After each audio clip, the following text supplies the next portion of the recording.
This morning, the Sputnik bring you guys another gameplay commentary. This is Black Desert Online, and this is a crowd control mechanics video. And I've been meaning to do a video like this because I've seen a few tutorials.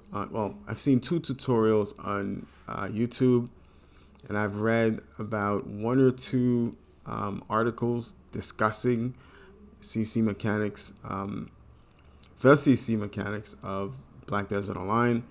And they all seem to have a lot of information, separate information at times, and this is my attempt to kind of merge those two, info that I've gotten into something clear and succinct. The other thing is, they don't have there's no content for console players, right? All of the videos that I've looked at and the articles that I've read pertain solely to PC players, right? And you can't really fault them. They're playing on a PC, so why would they even bother to make content for console players? So this is my attempt to rectify that injustice. Bad joke, right? And the reason that I really wanted to make a video like this, and if anyone thinks I'm plagiarizing or copying, I am not. I take zero ownership of this. This is just something that I've read, and I wanted to give a different approach to it, right? And the reason I'm doing this is because when I played Mystic, this was non-existent to me in a sense, right? This CC mechanics, I really didn't delve too deep into it, and that's sadly, that's just not my approach. But on a Mystic, I went online, I looked at some videos, and I mimicked some of the moves they were doing, and I read some articles, and it said, stay in super armor and, work behind your grab, and you should be fine. And, it worked. I wasn't a really good Mystic. I wasn't even a good Mystic. I was probably mediocre at best, and I always knew that I would not stay underclass. I played it, I enjoyed it, but it just didn't suit me well. And when I started playing a sorceress, a lot of that stuff, that approach where it's like, let me just just go with the flow, didn't really work. The sorceress requires a little bit of research and application. I'm not saying a Mystic doesn't require that. Just me as a Mystic, it didn't, there were no incentives for that, for me at least. And that isn't to say other Mystics, there's an incentive to delve a little bit deeper. Why am I spending this amount of time trying to explain something? No one knows me. I don't know them. It's whatever, man. Not saying if I care if anyone knows me anyway, right? So the point is, I am different from other Mystics or other players. And when I was playing Mystic, so playing on a sorceress or a ninja or a Hashashin, it really requires a bit more know-how. And the reason I know this is because fighting against these types of players, they tend to know what they're doing. Not to say other players don't know what they're doing, but let's get into this. I've talked for too long, and I tend to be long-winded about these things. All right, so I've set up this overview of what I wanted to discuss with you guys. So there are two types of CCs in Black Desert Online. One is a standing CC, stiffness, and if in the parentheses you'll see duration. So stiffness is 1 second. Stiffness is a little bit different from the other CCs, and I'll mention that a little bit later in this video because it's very important. A stun is 2 seconds, and a knockback is 1 second. Grounding CCs are the first one is a float, which is 3 seconds. And if you're wondering why is a float 3 seconds and a bound 2 seconds or a stiffness 1 second, and I'll point that out in a sec. It's quite very simple. A bound is 2 seconds, a knockdown is 2.5 to 3.5 seconds, and a grapple is 2.5 to 3.5 seconds. That 0.5 I added, and you'll know why I kind of added that a little bit later. I know I keep saying it a little bit later, but yeah, and a little bit later. This video is not intended to be a long video, but apparently I tend to be long-winded with things. So let's try to speed this up. Air and down smashes are CC extenders, right? They don't add towards the CC limit. They essentially extend the CC limit. Air smash has a 100% chance of succeeding. A ground smash has a 30% chance of succeeding. And here are the criteria for the down smash. So a CC limit has been reached, right? You do have a CC limit, and I'll mention that because CCs have a value associated with them. Then you have skill. Use has no CC and only a down smash, so we definitely know these skills. For example, shadow kick has no CC component, but there's a down smash associated with that. Right? Skill used has a CC and down smash, but the CC was resisted. Skill used has a standing CC and down smash, right? And the reason they say standing CCs, a grounding CC, if you're attacking someone who's on the ground with a standing CC, the CC does not apply, right? Just keep that in mind. Only until they get to a particular state. All right, so let's get to the point of where a float is 3 seconds as opposed to a stun, right? So a float has three parts to it, or three stances to it. So states, I'm sorry, not stances, but states, right? So a float, you have that air state where you're floating the person into the air. Then you have a grounded state once the person falls to the ground. And then you have a recovery state. That's when the person is recovering from being underground. And each of those states takes 1 second. So you're in the air, that's 1 second. You're underground, that's 2 seconds. And then you're recovering, that's another second. And that's why it's 3 seconds. A bound is a little bit different. You have no float state. You have no air state.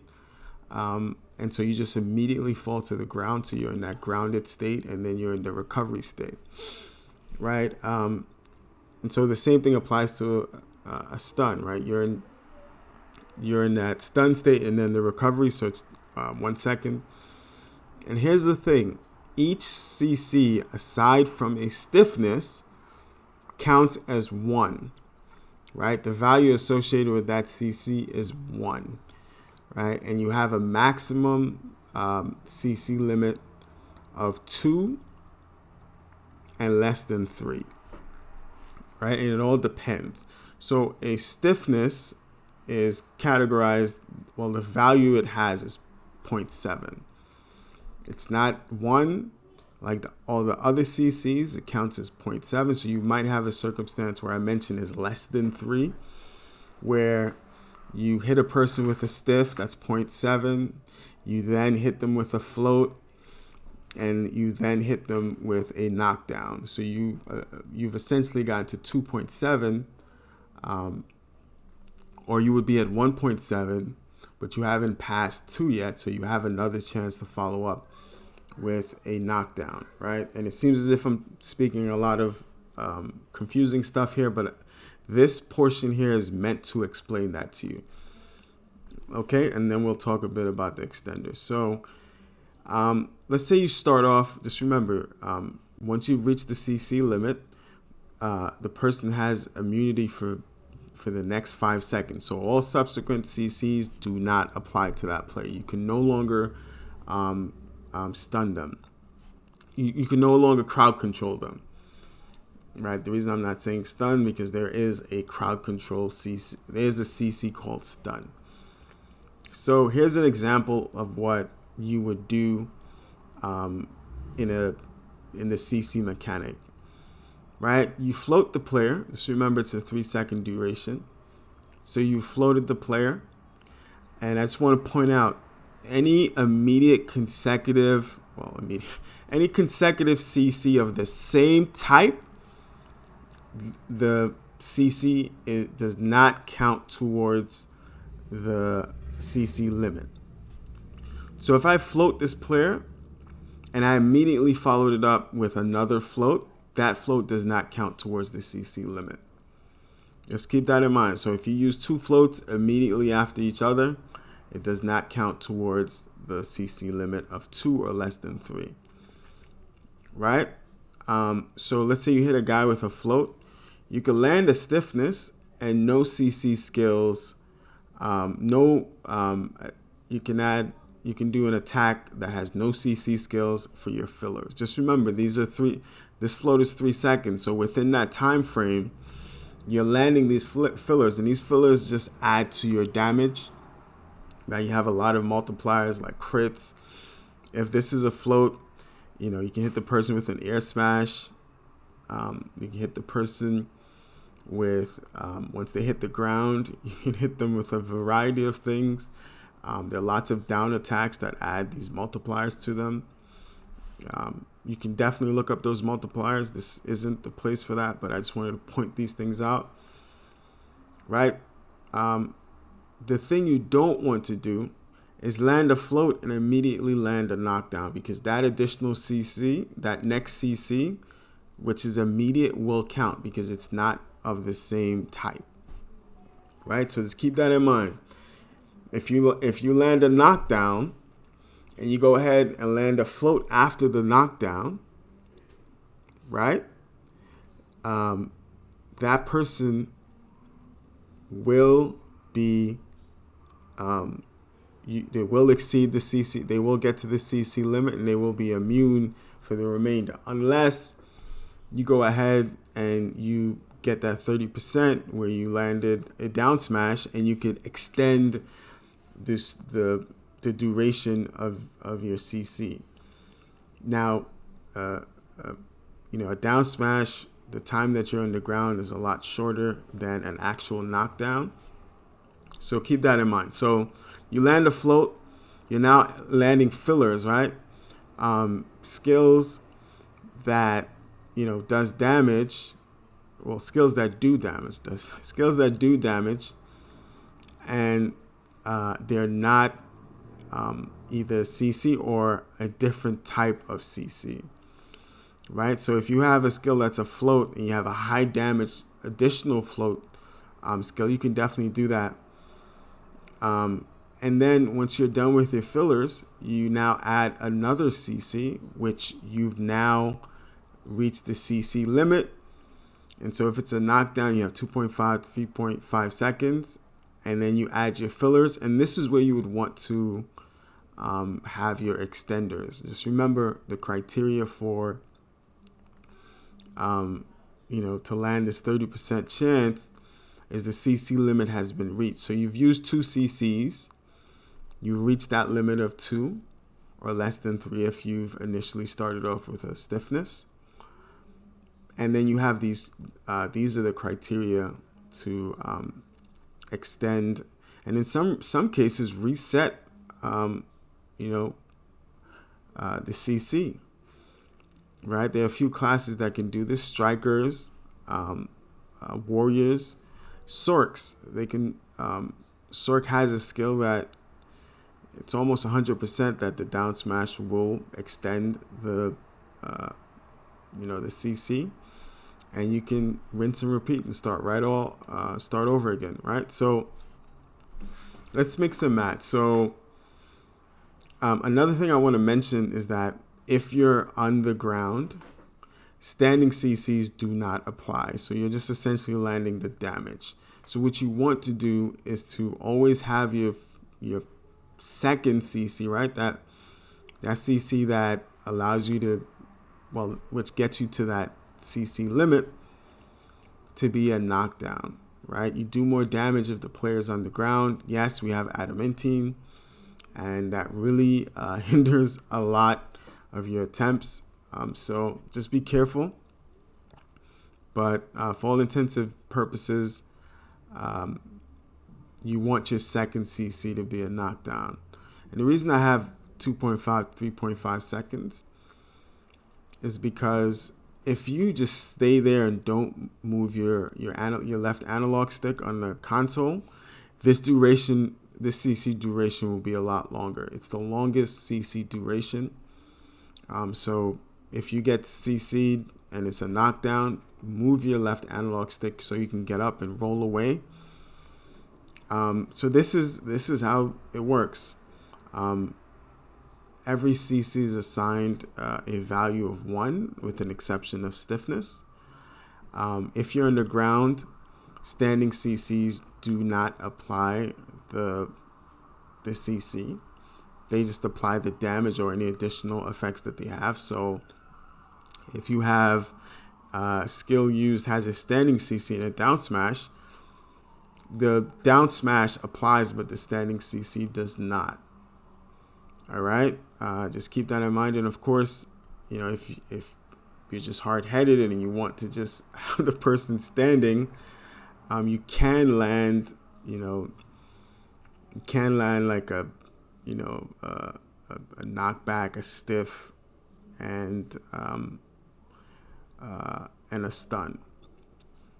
Right, so you land a knockback, and here's another thing. The reason why, from my understanding, the way I would think about it, right? If you land a stiff, the second stiff that comes after, because it's the same type of CC, there's some level of immunity because of the duration, right? The duration adds a level of immunity for you landing the same type of CC, right? So if you land a knockback and then a stiff and then a stun, then you're fine. But you don't want to land a knockback and then a stun, because you've essentially gone past you've reached the CC limit, and then nothing really applies. So my best advice would be to really work in these fillers. I've not gotten to the point where I'm skilled enough to like really get to this point where I'm extending my CCs through down smash. And when I get to that point, I'll probably make a video. But as of now, this is what I'm working with. And this is essentially it, right? You can mix and match anything as long as the CC is not a second, a different type of CC. So if you land a float, don't land a knockdown right away. Go ahead and land another float that's a different type. Land a stiffness. Land skills that don't have CCs. And what I've noticed, skills that don't have stuns do a tremendous amount of damage. Just keep that in mind. And once you know this approach, I think ultimately it will make you a much better player. It's made me a much better player, because now I know if a player, hits me with a bound and I see that the player has not gotten that second CC off, I know I'm not going to die, right? And you can really plan for these types of engagements. And it comes in really handy. So again, this is, the way I view the CC mechanics. So you can land a float. Here's another thing, right? If you land a float and you give it some time, right? Right around, I guess, 2 or some odd seconds, you can land a second float, right? Once you've done these fillers, you can land a second float and it will register, right? There's a short period of immunity if you're landing it like a consecutive same type CC. But it doesn't mean after, close to the end of the duration of the initial CC that you've landed, you can't land another float. I'm just saying it's not optimal, right? You would want to land 1 CC, get your fillers in, then land another CC where you've reached the limit, and then get your fillers in, and then work on these CC extenders. And that's essentially it. Anyway, I'm out.